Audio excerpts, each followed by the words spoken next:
মৰমৰ ছাত্ৰ-ছাত্ৰীসকল তো কৰি চাও আহা গণিতৰ 1.7 সমাধানবিলাক কেনেকৈ কৰিম সব বৈদিক পদ্ধতিৰে পূৰণফল নিৰ্ণয় কৰা বা work it out 1.7 find the product using বৈদিক মেথড তো ইয়াৰ পদ্ধতিটো প্ৰথমতে জানি লোৱা যদি দুই হাৰি পূৰণ হয় তো প্ৰথমতে একক স্থানৰ অংক দুটা পূৰণ কৰিবা অৰ্থাৎ এই দুটা অংক তো ইয়াতে দুটা অংক থাকিব এই দুটা আমি পূৰণ কৰিম তাৰ পিছৰ স্তৰত আমি কি কৰিম কোনিয়াকৈ থকা অংক দুজোৰ পূৰণ কৰি যোগ কৰিম অৰ্থাৎ এনেকৈ কোনা কোনি যিবিলাক অংক আছে এইকেইটা আমি পূৰণ কৰিম প্ৰথমতে তাৰ পিছত যোগ কৰিম তাৰ পিছত দহক স্থানৰ অংক দুটা পূৰণ কৰিম তো এনেকৈ কৰিব লাগিব বা ইংৰাজীত লিখা আছে multiplying two digits in unit place অৰ্থাৎ ইউনিট প্লেসৰ দুটা ডিজিটক আমি মাল্টিপ্লাই কৰিম add the product obtained by multiplying pairs of digits placed diagonally তাৰ পিছত ডায়াগোনালি থকা ডিজিট বিলাকক মাল্টিপ্লাই কৰি পেলাই আমি এড কৰিম তাৰ পিছত multiplying two digits in tens place তাৰ পিছত টেন্স প্লেসৰ যি দুটা ডিজিট আছে এই দুটা মাল্টিপ্লাই কৰিম তো এনেকৈ আমি মাল্টিপ্লিকেশনটো কৰিব লাগিব তো সো কেনেকৈ কৰিম আমি ধৰা এইটো মই লৈছো 45 আৰু 36 তো আমাৰ নিয়মমতে প্ৰথমতে 5 আৰু 6 এই ইউনিট প্লেসৰ ডিজিট বা একক স্থানৰ অংক দুটা পূৰণ কৰিলে কিমান হ'ব 6 5 গুণ 30ৰ 0 হাতৰ যেটো থাকিল এটো ইয়াত থৈ দিয়া তাৰ পিছত আমি কোনা কোনি কইবা ডায়াগোনালি মাল্টিপ্লাই কৰিম 5 3 গুণ কিমান হয় 15 তাৰ পিছত 6 4 গুণ এই দুটা কোনা কোনি পূৰণ কৰিলে কিমান হ'ব 24 তো এইটা যোগ কৰিলে কিমান হয় সোৱা 4 5 9 9 3 কিমান হ'ব 12 2 হাতৰ থাকিল 1 2 1 3 আৰু 1 4 তো 4 আমি 2 টো ইয়াত লিখিম হাতৰ এই 4 টো থাকি যাব তো এই 4 টো কাৰ লগত যোগ হ'ব সোৱা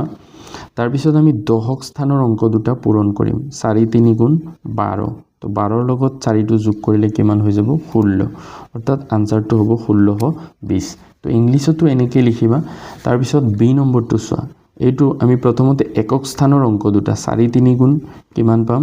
12 12ৰ এই 2 টো ইয়াত লিখিম হাতৰ থাকিল 1 এই 1 টো ইয়াত আহি যাব তাৰ পিছত কোনা কোনি পূৰণ কৰিম 2 3 গুণ 6 4 1 গুণ 4 যোগ কৰিলে কিমান হ'ব 11ৰ এই 1 টো ইয়াত বহিব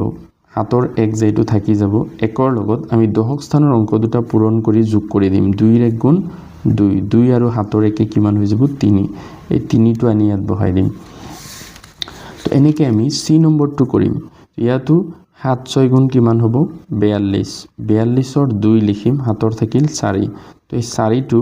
আমি কোনা কোনি পূৰণ কৰিম বা ডায়াগোনালি মাল্টিপ্লাই কৰিম 8 6 যায় কিমান হয় 48 বা 8 6 গুণ 48 হাতৰ 1 গুণ 7 এতিয়া এইকেইটা যোগ কৰা 7 8 15 15 4 19ৰ 9 হাতৰ থাকিল 1 1 আৰু 4 কিমান হ'ব 5 তো 59ৰ 9 টো ইয়াত আহি যাব হাতৰ 5 থাকি যাব তো 5 টো আমি এই দহকৰ স্থানৰ অংক দুটা পূৰণ কৰি তাৰ লগত যোগ কৰি দিম 8ৰ 1 গুণ 8 8 5 13 13 টো ইয়াত আহি যাব তো এনেকৈ আমি ডি নম্বৰটো কৰিম ইয়াতো প্ৰথমতে একক স্থানৰ অংক দুটা পূৰণ কৰিবা 7 4 গুণ 28 28ৰ 8 হাতৰ থাকিল 2 তাৰ পিছত 3 4 গুণ 12 7 5 গুণ 35 যোগ কৰিলে কিমান হ'ব সোৱা 5 2 7 7 2 কিমান হ'ব 9 হাতৰ থাকিল 8ৰ 9 তাৰ পিছত 1 আৰু 3 যোগ কৰিলে কিমান হ'ব 4 তো 49ৰ 9 টো ইয়াত আহি যাব 4 টো থাকি যাব 4ৰ লগত আমি 3 5 গুণ কিমান হ'ব 15 তো যোগ কৰিলে কিমান হ'ব 19 অৰ্থাৎ 1998 এনেকৈ আমি পূৰণবিলাক কৰিব লাগিব তো আশা কৰো অংককেইটা বুজি পাইছা বুজি পালে চেনেলটো সাবস্ক্ৰাইব কৰি থবা আৰু মোৰ ভিডিঅ'বিলাক লাইক কৰিবা থ্যাংক ইউ মৰমৰ ছাত্ৰ-ছাত্ৰীসকল এতিয়া আমি কৰিম কৰি চাও আহা 1.8 সপ্তম শ্ৰেণীৰ গণিতৰ ইংৰাজী আৰু অসমীয়া দুটা পদ্ধতিত সোৱা বৈদিক পদ্ধতিৰে পূৰণফল নিৰ্ণয় কৰা বা মাল্টিপ্লাইং ইউজিং বৈদিক মেথড তো কেনেকৈ কৰিম ইয়াৰ পদ্ধতিটো প্ৰথমতে ভালকৈ চাই লোৱা এনেই যে আমি কৰোঁ সেইটো পদ্ধতি নহয় এটো অলপ বেলেগ তো প্ৰথমতে স্তৰ 1 টো হ'ব যে এককৰ স্থানৰ অংক দুটা পূৰণ কৰিবা অৰ্থাৎ ধৰা এই অংকটো আছে 6 আৰু 5 প্ৰথমতে পূৰণ কৰিলা তাৰ পিছত কোনিয়াকৈ পূৰণ কৰি পূৰণফল দুটা যোগ কৰা অৰ্থাৎ এই দুটা 2 আৰু 6 4 আৰু 5 এই দুটা কোনাকুনিকৈ পূৰণ কৰি পেলাই আমি যোগ কৰিম পিছৰ ষ্টেপত কাৰচিনেৰে নিৰ্দেশ কৰা ধৰণে তিনিওটা জোৰ পূৰণ কৰি পূৰণফলবোৰ যোগ কৰা অৰ্থাৎ এইটো পূৰণ কৰিম এইটো পূৰণ কৰিম এইটো পূৰণ কৰি যোগ কৰিম আৰু হাতৰ যিটো থাকে সেইটো যোগ হ'ব তাৰ পিছত আমি এই দুটা পূৰণ কৰি যোগ কৰিম তাৰ পিছত এই দুটা তো এনেকৈ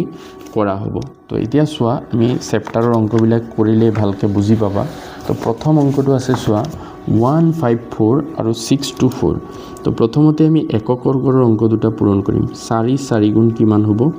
16 16ৰ আমি 6টো ইয়াত লিখিম হাতৰ 1 থাকিল তাৰ পিছত কোনাকুনি পূৰণ কৰিবা 4 5 গুণ প্ৰথম দুটা এইটোৰ লগত এইটোৰ লগত এই কাৰচিনবিলাক নিদিবা কেৱল বুজিবৰ কাৰণেহে দিছোঁ 4 5 গুণ 20 4 2 গুণ 8 যোগ কৰিলে কিমান হ'ব 29 29ৰ 9 লিখিবা 2টো থাকি যাব তাৰ পিছত এতিয়া এই অংকটো একদম ডাইৰেক্ট শেষৰ কোণৰ অংক দুটা পূৰণ কৰিবা 1 4 গুণ 4 তাৰ পিছত 4 6 গুণ 24 তাৰ পিছত মাজৰ দুটাও 5 2 গুণ 10 এইকেইটা যদি যোগ কৰা কিমান হ'ব চোৱা এককৰ গড় দিয়া আছে 4 4 8 8 2 কিমান হ'ব 10ৰ 0 হাতৰ থাকিল 1 তো দহকৰ গড়ত আছে 1 আৰু 2 3 3 আৰু হাতৰ 1 4 তো শূন্যটো বহিব হাতৰ থাকিল 4 তাৰ পিছত এই দুটা আকৌ পূৰণ কৰিবা 1 2 গুণ 2 তাৰ পিছত 6 5 গুণ 30 কিমান হ'ব 36 36ৰ 6 হাতৰ থাকিল 3 তাৰ পিছত এই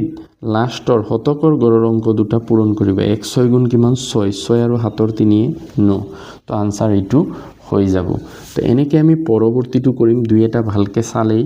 মনত পৰিব যে প্ৰথম এককৰ গড়ৰ অংক দুটা পূৰণ কৰিলে কিমান হয় 2 6 গুণ 12 12ৰ 2 ইয়াত লিখিবা হাতৰ থাকিল 1 তাৰ পিছত এই দহকৰ গড় আৰু এককৰ গড়ৰ কোনাকুনিকৈ পূৰণ কৰিবা 1 6 গুণ 6 2 2 গুণ 4 যোগ কৰিলে কিমান হ'ব 11 11ৰ এই 1টো লিখিবা হাতৰ থাকিল 1 সেই 1টো আকৌ ইয়াত আহি যাব প্লাস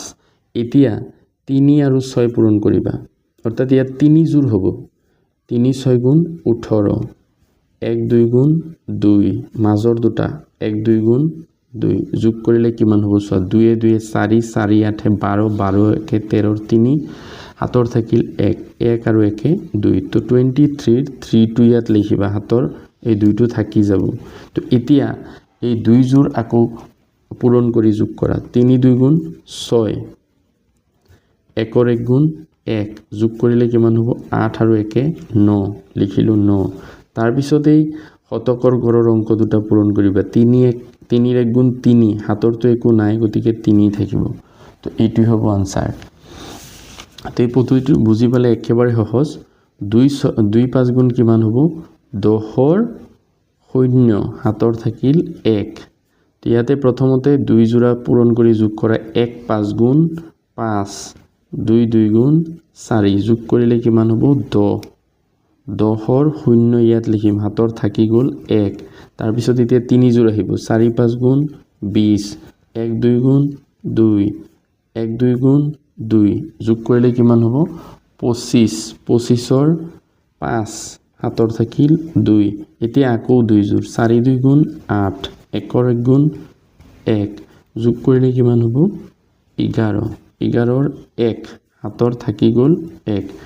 তো 4 1 গুণ 4 শতকৰ গড়ৰ দুটা পূৰণ কৰা 4 1 গুণ 4 আৰু হাতৰ 1 5 আনসাৰ হ'ব 51500